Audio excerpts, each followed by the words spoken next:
The American Civil War was fought over 100 years ago. It began in 1861 and lasted until 1865. The battles of the American Civil War resulted in the death of 620,000 Americans. What caused this terrible civil war between the North and the South? Well, historians believe that there were many causes of the war. One of the important causes of the war was the friction between the North and the South over the issue of slavery. The Southern way of life and the Southern economy were based on the use of slave labor. For almost 250 years before the Civil War, the economy of the South depended on the use of black slaves. The slaves were used to plant and pick cotton and tobacco. Cotton and tobacco were the main crops grown in the South. Most Southerners did not think it was wrong to own, buy, or sell slaves like farm animals. Slavery was, in fact, the foundation of the entire economy and way of life in the South. This was not the situation in the North.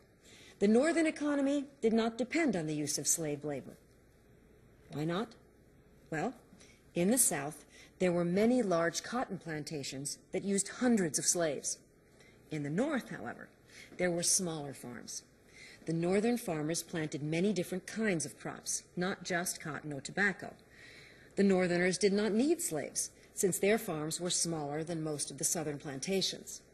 In fact, many Northerners were so opposed to slavery that they wanted to end slavery completely.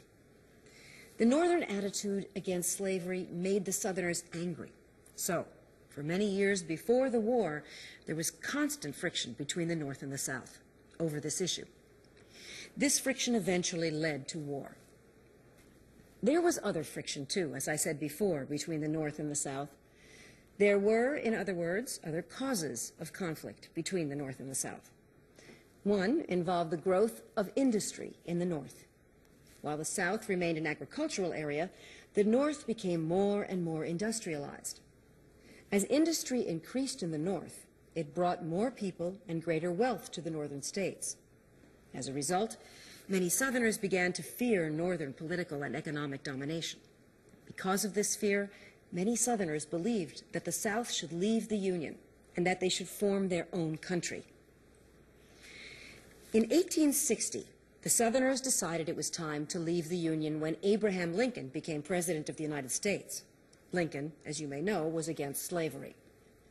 The people of the South were afraid that their way of life and their economic system were in danger with Lincoln in the presidency. Consequently, the Southern states decided to secede from the Union. In other words, they wanted to break away from the North and form a separate country. In 1861, South Carolina seceded, and by June of 1861, 11 Southern states had seceded and established a new country. They called the new country the Confederate States of America. The war between the North and the South began when the Southern states seceded from the Union. The main reason that the North went to war against the South was to bring the Southern states back into the Union. In other words, the North went to war to keep the United States one country. After 4 years of terrible fighting, the North won the war against the South, and the United States remained one country.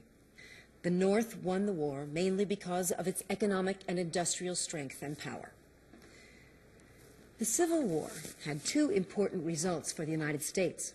Number one, the Civil War preserved the United States as one country, and number two, it ended slavery in the United States. Many Americans wonder what the United States would be like today if the South had won the Civil War. The history of the United States would have been very different if the South had won the war between the states.